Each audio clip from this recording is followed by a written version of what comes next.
Buletin Didik 5 Disember bersama saya Midi Salih. Assalamualaikum dan salam sejahtera. Sebanyak 1,022 sekolah daif di Sarawak telah dikenal pasti bagi tujuan baik pulih dan naik taraf yang membolehkan pelajar mendapat manfaat sepenuhnya. Perdana Menteri Datuk Seri Ismail Sabri Yaakob berkata, permohonan peruntukan itu telah dikemukakan kepada Kementerian Keuangan bagi menyelesaikannya dengan segera.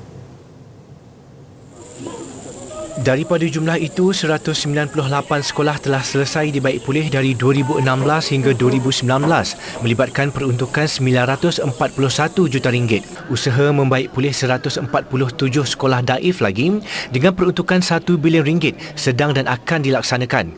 Dalam pada itu, bagi menyediakan kemudahan jalur lebar dan akses internet terutamanya di kawasan luar bandar, Kerajaan Persekutuan telah memperuntukkan RM4.09 bilion menerusi program jendela Fasa 1. Ia membabitkan pembinaan 823 menara telekomunikasi baharu, menaik taraf 3,012 stesen pemancar dan pembinaan gentian optik di 73,588 premis di seluruh Sarawak. Jelas Datuk Seri Ismail Sabri, menerusi perancangan terbabit, tiada penduduk Sarawak termasuk yang tinggal di kawasan luar bandar ketinggalan daripada mempunyai akses kepada capaian internet dan jalur lebar. Kita tahu betapa sukarnya apabila pembelajaran dilakukan secara online. Banyak kawasan-kawasan luar bandar, pelajar-pelajar tidak boleh memulakan pembelajaran kerana tidak ada capaian internet. Jadi sebab itulah pihak kerajaan berbelanja besar untuk memastikan seluruh rakyat, tak kira di mana saja, dan yang paling banyak adalah di Sabah dan Sarawak untuk bajet di bawah jendela ini.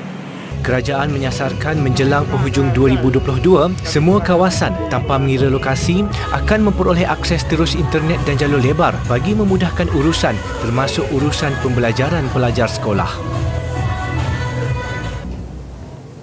Sesi persekolahan bersemuka di Negeri Fasa 4 Pelan Pemulihan Negara PPN akan tetap diteruskan hingga cuti penggal yang dijadualkan hujung minggu ini.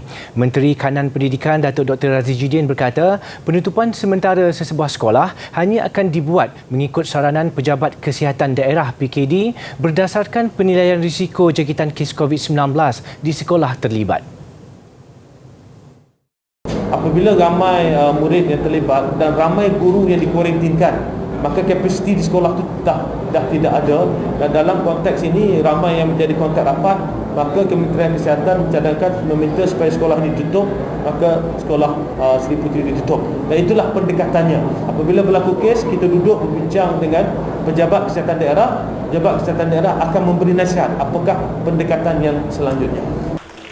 Beliau berkata demikian selepas merasmikan pembukaan Akademi Sains Pendang Kedah siang tadi. Tambahnya, jumlah kes aktif dalam kalangan pelajar juga masih rendah, iaitu antara 200 ke 250 berbanding jumlah yang hadir sekolah, iaitu 4.5 juta pelajar.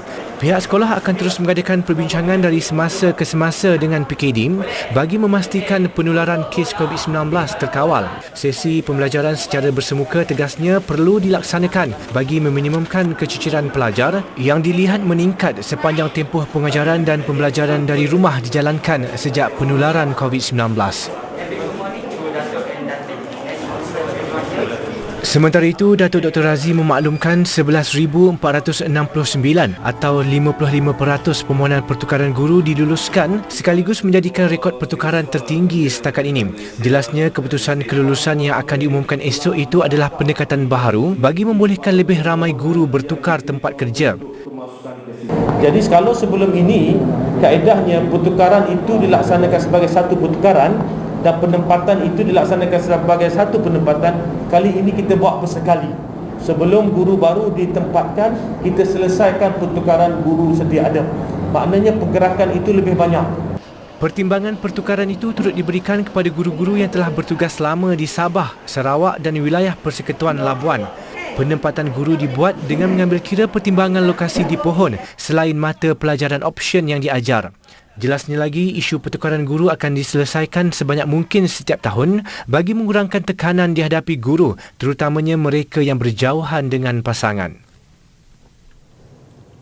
Terdahulu malam semalam, Datuk Dr. Razzie berkesempatan melawat Sekolah Menengah Sultan Abdul Halim, Jitra, Kedah. Beliau menyantuni calon-calon sijil pelajaran Malaysia SPM 2021 dan murid tingkatan 4. Dr. Razzie dalam perkongsiannya di Facebook memaklumkan dalam perjumpaan itu beliau sempat memberi kata-kata semangat sebagai motivasi kepada pelajar sebagai persediaan mereka menghadapi peperiksaan SPM kelak. Beliau juga menitipkan pesanan agar pelajar terbabit meneruskan perjuangan mereka menimba ilmu meskipun dalam kekangan SOP pandemik ketika ini, kerana katanya tiada yang dapat mengatasi usaha keras mereka. Pada sesi berkenaan, Datuk Dr. Razzie turut sempat berkongsi makanan lewat malam dengan pelajar-pelajar berkenaan.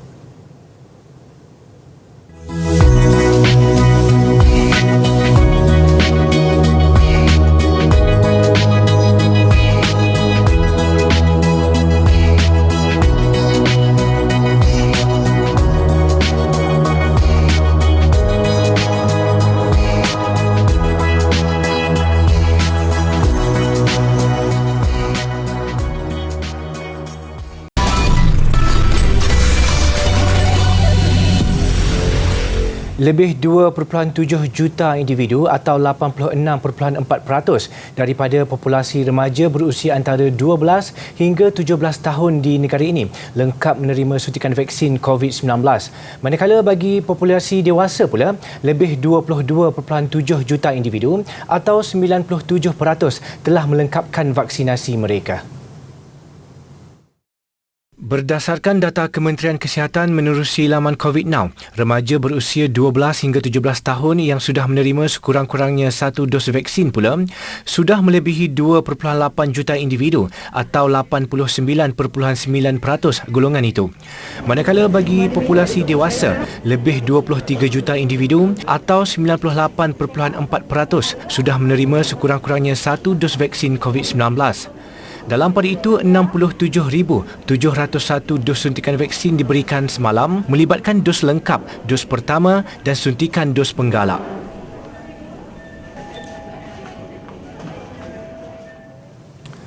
Bagi memastikan dasar transformasi pendidikan mencapai objektifnya, kerjasama erat antara pihak pentadbir sekolah dan Kementerian Pendidikan KPM amat diperlukan. Menurut mantan Yang di-Pertua Gabungan Majlis Guru Besar Malaysia, Sukimin Juki, ia penting bagi memastikan komunikasi sekolah dan KPM tidak terhalang. Tambah Sukimin yang juga bekas Yang di-Pertua Majlis Guru Besar Selangor, Guru Besar adalah penyalur maklumat terbaik dan antara yang turut menyumbang kepada transformasi pendidikan negara. Sebenarnya antara Kementerian Pendidikan dengan di sekolah adalah mempunyai jurang yang agak besar. Sekiranya segala keputusan ataupun dasar dibuat tanpa merujuk kepada apa yang berlaku di bawah, kadang-kala dia akan menimbulkan kesukaran untuk dilaksanakan. Tetapi alhamdulillah kerana kerajaan kita, Kementerian Pendidikan khususnya, mereka selalu mengambil kita dalam sesi libat urus. Banyak perkara lah daripada nak buka sekolah, bagaimana penyuraian murid, semua kita terbabit. Inisiatif KPM menjadikan Majlis Guru Besar sebagai peranan penting dalam merangka dasar pendidikan amat dihargai. Sukimin berkata demikian ketika Majlis Apresiasi dan Ramah Mesra Majlis Guru Besar Negeri Selangor yang dirasmikan Pengarah Pendidikan Negeri Anismah M. Noh. Majlis turut meraikan persaraan Sukimin sebagai Yang di-Pertua Gabungan Majlis Guru Besar Malaysia dan Yang di-Pertua Majlis Guru Besar Selangor. Majlis Apresiasi Guru Besar Selangor bermula sejak 2019 bertujuan menghargai guru besar yang telah lama berkhidmat. Seramai hampir 500 guru besar sekitar Selangor diraikan dalam majlis terbabit. Lebih 3,000 pelajar termasuk graduan tidak melepaskan peluang untuk mendapatkan maklumat tepat mengenai hala tuju pendidikan di Iskandar Puteri, Johor. Karnival Pendidikan dan Kerjaya selama 3 hari di Kompleks Sukan EduCity Iskandar Malaysia itu turut membuka peluang pekerjaan kepada graduan dan individu yang terkesan akibat pandemik COVID-19. Penyertaan lebih 30 institusi pendidikan termasuk majikan pelbagai industri membantu belia mendapatkan pekerjaan secara terus melalui temuduga yang dijalankan sepanjang karnival berlangsung. Juga dengan Expo Pekerjaan ni memang mereka siap untuk membuat interview memang di atas banting diorang dah ada dipaparkan apakah jawatan yang ada. Dan memang saya pun sukalah tengok memang banyak interview diorang buat sekarang ni. Jadi ini adalah untuk menunjuk ada banyak peluang pekerjaan dan kita matching lah antara industri dengan orang yang mencari pekerjaan tu. Tambahnya, karnival itu juga bertindak sebagai medan perkongsian maklumat dengan memberi pendedahan kepada pelajar tentang senario yang diperlukan oleh dunia pekerjaan masa kini. So saya dah datang interview, tanya tentang kerjaya lah kat sini. Dia orang bagi tahulah tentang kerja apa yang bakal kita akan lalui apa semua. Itu sajalah yang mereka bincang tentang apa peluang kerjaya yang dibagi semua. Nak dapat maklumat dari universiti kerana nak melanjutkan pelajaran. Mereka membantu tak? Ya, mereka memberi advice bagi saya dan aku tak tahu nak pilih course apa. Mereka ada tolong aku. Bagus kerana student mereka tak tahu apa kekurangan mereka, apa course yang sesuai untuk mereka. Yeah. Penganjuran karnival yang berakhir hari ini turut disertai Kelab Media Prima.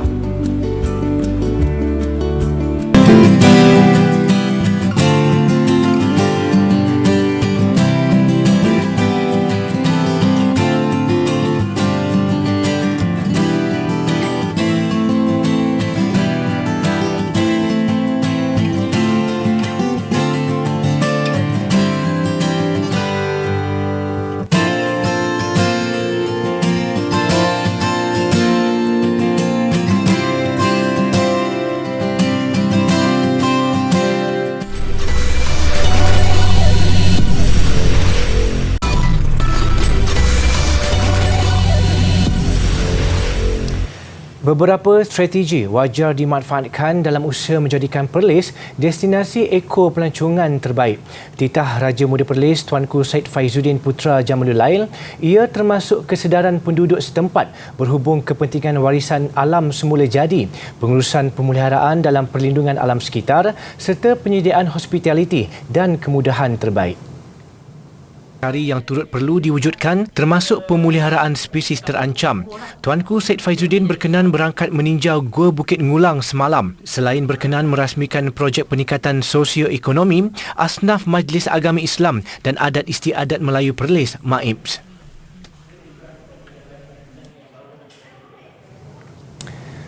Musim Tengkujuh membawa rezeki tambahan kepada penduduk di kawasan Jerangau, Dungun, Terengganu yang mula menjalankan aktiviti memukat ikan sungai untuk dijual kepada pelanggan. Kenaikan paras air Sungai Jerangau menyebabkan ikan sungai yang lebih berkualiti mula memasuki kawasan paya dan anak sungai, menyebabkan penduduk tidak melepaskan peluang untuk memasang pukat. Bagi penduduk, musim Tengkujuh adalah paling yang ditunggu mereka kerana kebanyakan ikan sungai seperti ikan lampam, baung sungai, ubi, sepat rong dan terebu antara spesies ikan sungai yang sering mendapat permintaan tinggi. Menurut seorang petani, Nik Azhar Daud, 36 tahun, dia mampu memperoleh hampir 50 kilogram ikan sungai segar setiap kali turun memasang pukat pada waktu pagi dan petang. Menurutnya, ikan sungai sering mendapat permintaan yang tinggi dan ianya dijual antara 6 hingga RM25 mengikut saiz dan spesies ikan. Selain daripada itu, isterinya Rosuhaida Mokhtar turut menyalai ikan yang diperolehi secara tradisional dengan menggunakan dapur khas dipanggil para yang diperbuat daripada buluh. Proses menyalai ikan sungai mengambil masa sehingga 5 jam dan ia sangat digemari pelanggan kerana amat sedap dan beraroma setelah dimasak. Muka musim hujan ni ikan dia banyak lah. Hari biasa ni ikan kurang ikan. Dia macam ikan nak naik telur lah atas ha. Tu banyak ikan lah. Kalau tu dalam pukul 8 gitu lah gitu. Pukul 8 tu kita tengok dah ke. Tahan awal lagi semalam lagi tahan. Kalau pagi doktor tu dalam 20 lebih, 30 lebih kilo lah. Petang ada pula. Hari-hari ada orang main cari ikan. Ikan baung, ikan keli, campur-campur lah. Ikan campur-campur pun ada. Keenakan ikan sungai apabila dimasak menyebabkan pembeli tidak kisah untuk berbelanja lebih dan mereka sanggup menunggu pada setiap pagi untuk mendapatkan bekalan segar. Buka. Memang saya kalau nak pilihan, kalau saya orang bagi ikan sungai dengan ayam tu, saya beli dia lagi lah. Saya beli ikan sungai lagi lah. Sedap dia. Saya jeruk, goreng, asam pedas. Boleh buat macam-macam dia. Kan musim hujan baru ada. Kalau nauk bodok lah banyak sangat. Kalau musim kemarau, musim hujan juga sedap. Ada belaka, ikan lapar, ikan baung, ikan perah, macam-macam ikan. Purata penduduk mampu memperoleh pendapatan sebanyak 3 hingga 4,000 ringgit sebulan hasil jualan ikan sungai segar dan lebih banyak ikan mampu diperoleh apabila cuaca memasuki fasa penuh musim tengkujuh tidak lama lagi. Ini buah kegemaran saya semasa kecil. Di kampung saya di Kedah, ia dikenali dengan nama buah kriang dot atau sebutan yang lebih tepat, buah kriang dot. Di tempat lain, ia dikenali dengan nama-nama yang lain seperti kriang Aceh dan jambu arang.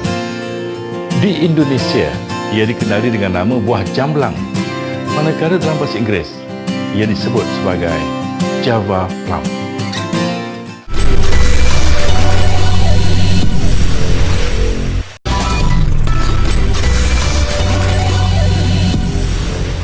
Sukan. Arif Aiman Hanapi melengkapkan musim gemilangnya selepas diumumkan sebagai pemain paling bernilai pada Anugerah Bola Sepak Kebangsaan malam semalam.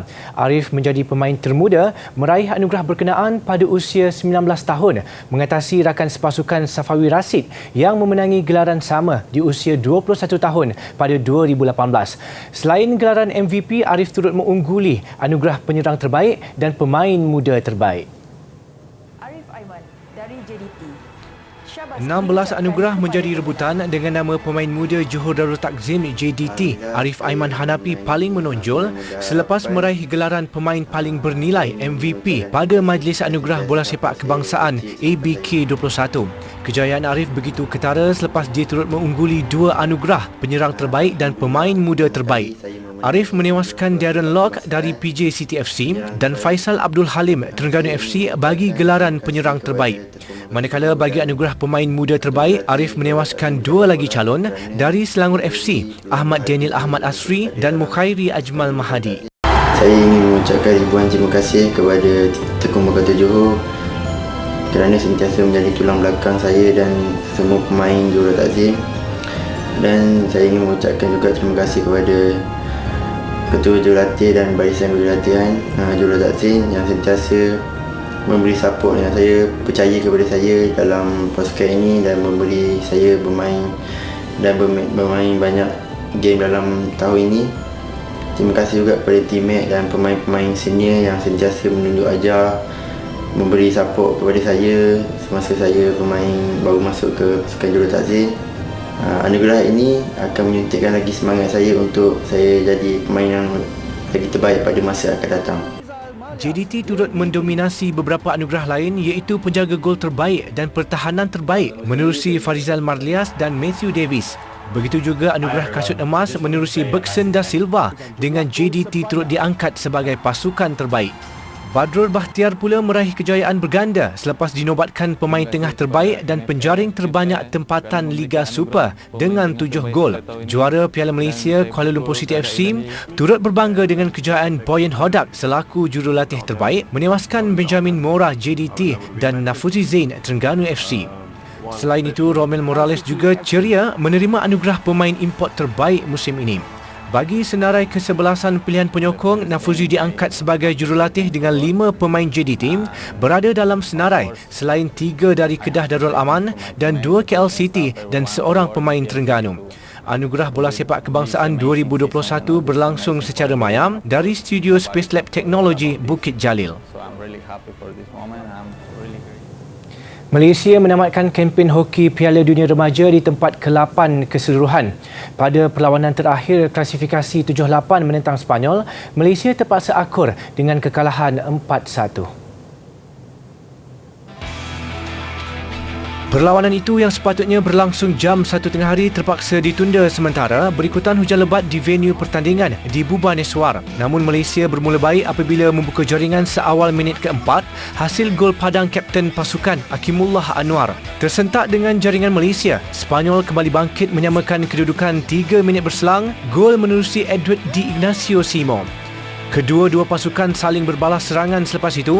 Bagaimanapun kedudukan 1-1 kekal sehingga tamat suku ketiga. Suku keempat penguasaan mula disajikan Sepanyol bermula dengan gol kedua menerusi Pau Cunil. Sebelum gol ketiga Sepanyol menyusul pada minit ke-55, kali ini hasil jaringan sudut penalti Pepe Cunil. 3 minit berselang, satu lagi gol sudut penalti berjaya dicipta Sepanyol dengan Pau Cunil meledak jaringan kedua peribadi melengkapkan keputusan 4-1. Ini bermakna Malaysia menamatkan kempen di tempat ke-8 keseluruhan, tetap satu pencapaian baik selepas kedudukan ini adalah kali kelima daripada 11 penampilan skuad negara berada dalam kelompok 8 pasukan terbaik. Ini pula perkembangan saingan perlumbaan basikal jelajah Thailand. Memasuki peringkat kelima, pasukan benua negara Terengganu Cycling TSG kembali menghadirkan wakil untuk menaiki podium selepas gagal melakukannya semalam. Saingan bermula dari Terang menuju ke Satun sejauh 156.6 km dan seperti dijangka berlaku pecahan awal dengan beberapa pelumba memimpin saingan. Sehinggalah menuju zon pecutan kedua, seorang pelumba dari satu lagi pasukan benua negara, Sapura TSC, Muhammad Nur Aiman Rosli membuat gerakan solo. Bagaimanapun dia ditangkap peloton besar menuju ke penamat di Satun. Seperti dijangka, hanjutan beramai-ramai sekali lagi berlaku sebelum pelumba Bike 8 Lucas Carstensen ceria merakam kemenangan keempatnya. Lebihgah dia turut kembali merampas jersey kuning pendahulu keseluruhan daripada pelumba tuan rumah Sarawut Siri Ronachai. Tempat kedua milik Ryan Jastrap dari pasukan Wildlife Generations, sementara TSG berbangga dengan kejayaan Wan Abdul Rahman Hamdan yang meraih tempat ketiga.